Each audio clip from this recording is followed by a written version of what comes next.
They said, America has changed, and we can't put out a book called Stupid White Men, not these days. So we would like you to rewrite up to 50% of the book. Take out all these references about Bush. You know, we don't want you to change your mind about Bush. Just tone it down. It's a new day in America. When Moore refused to rewrite his book, HarperCollins refused to release it. Moore was out in the cold, and with nothing to lose, he decided to read a few chapters to a small audience in New Jersey. There was a librarian in the back of the room. She goes home and gets on the internet, right? And goes into these librarian chat rooms or whatever. I mean, I had no idea librarians were meeting in chat rooms. It's like, you know, what are they talking about? You know, but she tells these librarians they're going to ban Michael Moore's book. And I get a call a couple days later from HarperCollins. We're getting hate mail from librarians. I said, whoa, that's one terrorist group you don't want to mess with. Oh, librarians. Ooh, scary stuff. In fact, in the book industry, librarians do have fearsome powers, and HarperCollins released the book. The rest, as they say, is history. It's hard to believe that this angry, not-so-young man had a very happy childhood, growing up in suburban Michigan in the 50s, as he recounts in his first film, Roger and Me. I was kind of a strange child. My parents knew early on that something must have been wrong with me. I crawled backwards until I was 2, but had Kennedy's inaugural address memorized by the time I was 6. Moore's father, Frank, is a retired factory worker. He was a very normal, active guy. Very normal, active guy who crawled backwards. Yeah, right. Not too many kids do that, do they? They turned out okay, though. Moore went to Catholic school, decided to become a priest, and then thought again. You're still a believer? Oh, yeah, absolutely, yeah. What did the nuns think of your decision not to become a priest? Were they very upset? No, I think they thought the priesthood would be safer. Very few people with the almost idyllic childhood you had end up quite as angry as you've ended up. Really? All my films are on the comedy shelves of the video stores. It's not on the anger shelf. But of course, the humor is the flip side of a coin that on the other side is an incredible amount of anger. Moore's anger first surfaced in his hometown, Flint, Michigan. It had been a company town. The company was General Motors. But in the 1980s, GM closed down many of its plants here and moved them to Mexico. The dream world of Moore's childhood turned into a nightmare of unemployment and desolation. He started a radical newspaper to challenge GM, but it wasn't enough. I decided after a certain point, after writing about this for so many years, and I'm thinking I'm not getting anywhere writing about it, what else can I do? Well, let's see. Well, I like going to the movies. Maybe I should make a movie. And that's what he did. He'd never made a film before, but he sold everything he had, went into debt, and made Roger and Me, a searing indictment of GM and its chairman, Roger Smith, who ordered those layoffs despite posting record profits.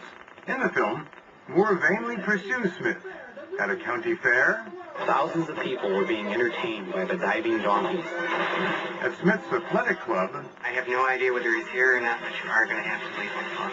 And at GM's headquarters in Detroit. Of course, I was having a hard time finding my business card because I don't have any business cards. So I gave Mr. Slaughter my discount pass to Chuck E. Cheese, but he said that wouldn't get me in to see Mr. Smith.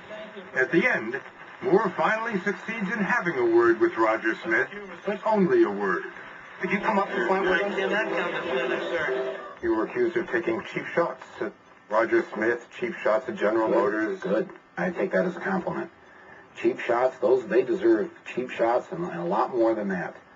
If that's all I did, I only hope that that they get more of their just desserts. At the box office, Roger and Me got its desserts. It was hailed as an instant classic, and the working-class hero became a millionaire. He got a couple of his own primetime network TV shows, part 60 Minutes, part Saturday Night Live. Chasing down the rich and the powerful, which had been the centerpiece of Roger and Me, now became Moore's signature.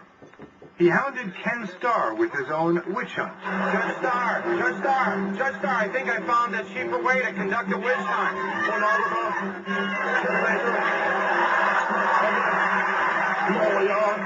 When an unopposed congressman from New Jersey stood for re-election, Moore registered a houseplant, a ficus, to run against him. Let's face it, Frelinghuysen doesn't know his ass from a hole in the ground. Both ficus. His ass is a hole in the ground. In another episode, Moore took up the case of a dying man who'd been denied a pancreas transplant by his HMO. I signed with Humana and all I got was this lousy t-shirt.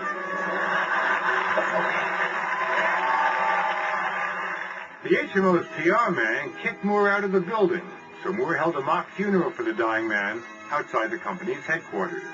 It may have been a stunt, it may have been in questionable taste, but the HMO gave in. The guy got his pancreas and is alive and well today.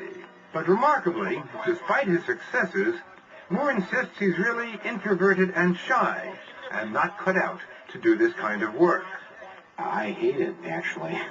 I hate doing it. I am mumbling to myself the whole way. Oh, God, I hate this. Oh, geez, what am I doing here? Oh, geez, I look like such a jerk. You know, it's like, and I just have to go, no, you've got to do this, Mike, because somehow you have slipped in under the radar. You know, guys like me from the working class are not supposed to have their own, network show. But it fills network shows and Moore's movies, which have prompted critics to charge that he goes overboard in his pursuit of the powerful, as they say he does in his Academy Award-nominated film Bowling for Columbine, when he confronts the National Rifle Association's president, Charlton Heston. From my cold, dead hands. Heston provocatively held a gun rights rally in Denver shortly after the massacre at Columbine High School a few miles away. Moore never imagined Heston would speak to him, but he studied the Hollywood star map and decided to give it a shot. So I ring the buzzer, and out of that little box came the voice of Moses. Yes. Oh, and I'm going, oh my God, what am I going to do? And then he told me to come back tomorrow morning and give me the interview. And he did. You don't have any opinion, though, as to why that is, that we are the unique country, the only country that does this, that kills each other on this level with guns? Well, we have probably more mixed ethnicity.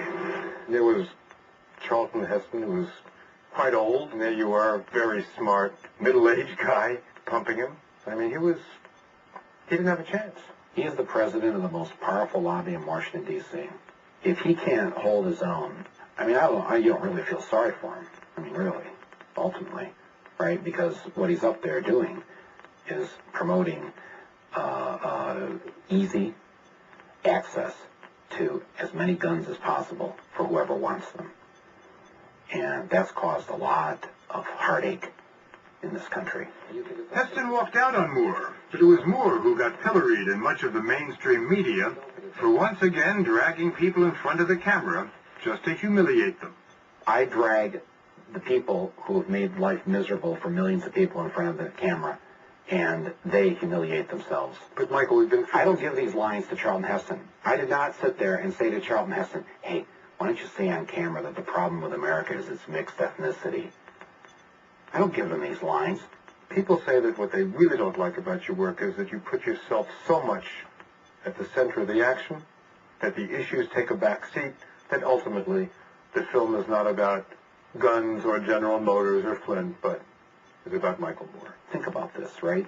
I mean, if you looked like me, would you be like wanting to put yourself up there on a huge movie screen? I mean, come on, think about it. If you look like you. I like the way you look. Well, thank you, Bob.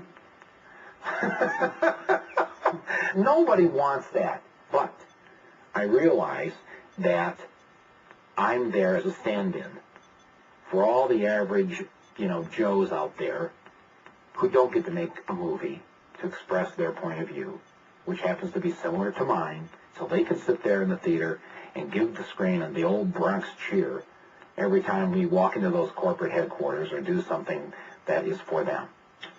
Right on.